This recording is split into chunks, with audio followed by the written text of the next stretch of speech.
บุญที่เป็นไปเพื่อออกจากวัฏสงสารออกจากกองทุกข์อันนี้เป็นบุญสูงที่พวกเราควรถึงให้ไวนะ อันนี้อยู่ในเป้าหมายการประพฤติปฏิบัติธรรมของเราชาวพุทธอยู่ในมหาสารูปมสูตรอยู่ในมัชฌิมานิกายมูลคณะถ้าเป็นพระไตรปิฎกฉบับ45หัวนี่น่าจะอยู่ในหัวที่12มัชฌิมานิกายมูลคณะมหาสารูปมสูตรมันเป็นสูตรที่ต่อกันระหว่างจุรสารูปมสูตรกับมหาสารูปมสูตรนี่พระพุทธเจ้าเพิ่นเล่าเพิ่นแสดงแก่สาวกให้ได้ฟังว่าบุคคลที่เข้ามาประพฤติปฏิบัติธรรมนี่มีเป้าหมายสูงสุดคืออย่างเพิ่นเล่าไว้ว่าคนในโลกนี้เมื่อเห็นว่าในวัฏสงสารนี่มันประกอบด้วยทุกข์ความเกิดก็เป็นทุกข์ความแก่ก็เป็นทุกข์ความเจ็บก็เป็นทุกข์ความขัดภาคทั้งหลายทั้งปวงก็เป็นทุกข์นะเห็นภายในวัฏสงสารแล้วจากเห็นโทษเห็นภัยในวัฏสงสารนะออกมาฝึกปฏิบัติธรรมเหมือนกับพวกเขาเจ้าก่อยนี่แหละเป็นผู้คัดเกลาสูงขึ้นกว่าหัดเป็นผู้มีศีลรักษาศีลดีๆบ่ให้บ่ด่าบ่เว้าขวัญหมู่บ่เว้าหลายตึกนึกน้องบ่ให้บ่ตีบ่ขาดเป็นผู้มีศีลบริสุทธิ์นี่ว่าอีกบาดนี้บ่ได้พอใจอยู่เพียงแต่ศีลเป็นผู้เจริญสมาธิดังสมาธิได้เข้าสมาธิได้พวกพ่อพวกแม่เฮาเจริญสมาธิจิตใจเข้าสู่ชั้นสมาบัติชั้นปฐมชั้นทุติยชั้นตติยชั้นนี่ยังก็แล้วแต่เป็นผู้มีสมาธิบ่ได้หยุดอยู่ซ้ำศีลบ่ได้หยุดอยู่ซ้ำสมาธิประพฤติปฏิบัติให้สูงขึ้นไปกว่าหันเป็นผู้มีญาณทัศนะเป็นผู้เข้าใจเป็นผู้เข้าใจแจ่มแจ้งเข้าใจในหลักคำสอนเข้าใจในธาตุในขันธ์นะเข้าใจในธาตุในขันธ์ในหลักการประพฤติปฏิบัติถ้าท่องประสูตรก็ท่องได้เป็นหัวผู้แหละท่องประสูตรท่องมุ่นได้หลายประพฤติปฏิบัติธรรมมีสมาธิท่องประสูตรเข้าใจการประพฤติปฏิบัติธรรมแล้วนี่พระเจ้าผ่านสิ่งเหล่านี้มาลาภสักการะชื่อเสียงก็บ่สามารถผูกมัดจิตใจกับเจ้าได้เป็นผู้เบิดอาสวะกิเลสอันนี้พระพุทธเจ้าพูดว่าเป็นผู้ถึงแกนเป็นผู้เข้าถึงความสูงสุดของพุทธศาสนานี่ถ้าพวกพ่อพวกแม่เฮาประพฤติปฏิบัติธรรมเพื่อสิ้นอาสวะ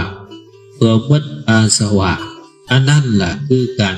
ประพฤติธรรมด้วยความสุจริตชีวิตของพวกเฮาอยู่ในวัฏสงสารเกิดชาติใดทุกชาตินั้นเกิดเทื่อใดทุกเทื่อนั้นทุกขาชาติปุนังนะนี่ละจังหวะเป้าหมายการประพฤติปฏิบัติธรรมที่จัดว่าธรรมังสุจริตังนะจึงเป็นไปเพื่อการแหกออกมุดออกทำลายออกซึ่งวัฏสงสารนี่พวกพ่อพวกแม่เฮาคุณธรรมของพวกเฮานี่ให้สูงขึ้นเรื่อยๆเด้ ที่เฮามาประพฤติปฏิบัติธรรมมาด้วยจิตใจใสศรัทธามาด้วยความเห็นโทษเห็นภัยแล้วนะนี่อาหารการอยู่การกินแต่สะดวกสบายมีนับมีอย่างสบายในยุคนี้อันนี้แหละคือลาภสักการะชื่อเสียงนี่ก็ให้เป็นผู้ยิ่งขึ้นไปกว่านี้นี่ให้เป็นผู้มั่นคงในศีลยามประพฤติปฏิบัติธรรมขยันอันนั้นอย่าว่าควันกันอย่าเสียดสีกันอย่าว่าพื้นกันวันนี้นะ ให้เป็นผู้มีศีลรักษาศีลเอาดีๆนี่รักษาศีลดีรักษาศีลได้แล้วจะเจริญสมาธิภาวนานี่นั่งสมาธิพุทโธธัมโมสังโฆอีหยังก็แล้วแต่หรือจิตเอ็ดตามที่เท่าถนัดหรือตามพ่อแม่ครูบาอาจารย์สอนก็แล้วก็ได้นี่ฝึกให้เกิดญาณทัศนะให้เห็นให้แนมให้เบิ่งธาตุเบิ่งขันธ์เบิ่งอนิจจังทุกขังอนัตตานำนี่แล้วก็พยายามกำจัดอุปาทิกำจัดอุปทานกำจัดอาสวะนะกิเลสที่มักที่ดองอยู่ใน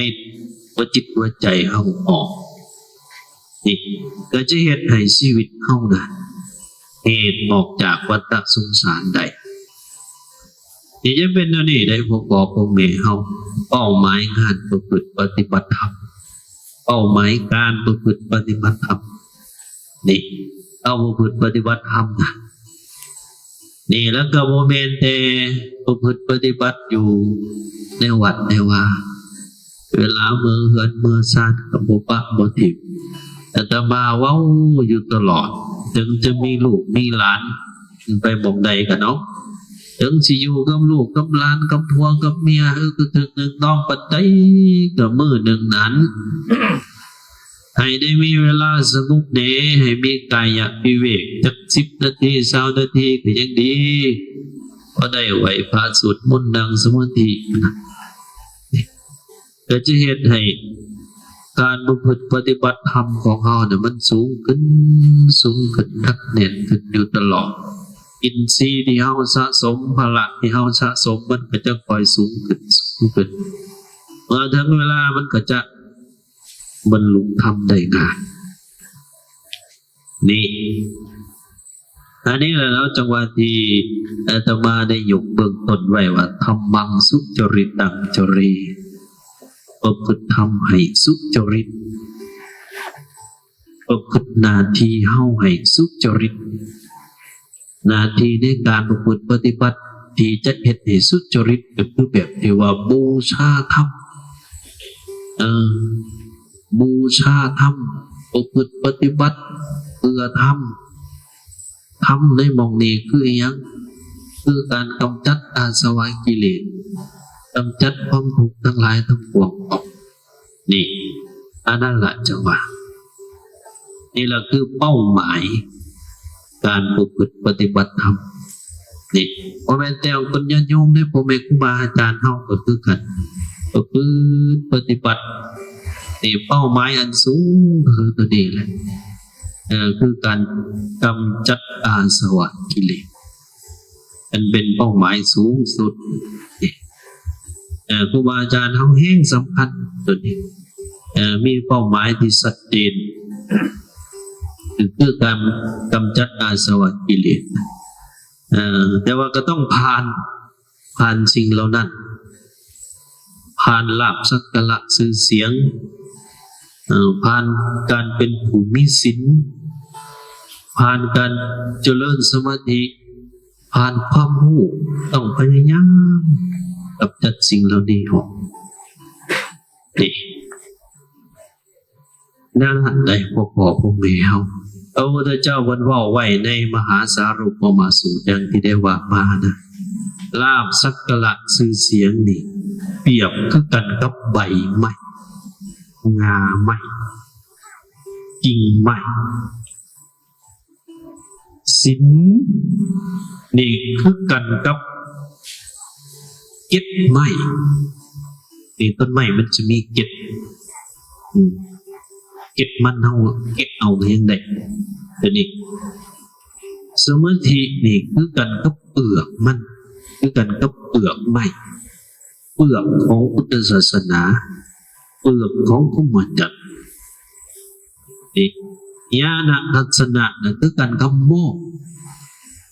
ไม้มันจะมีใบ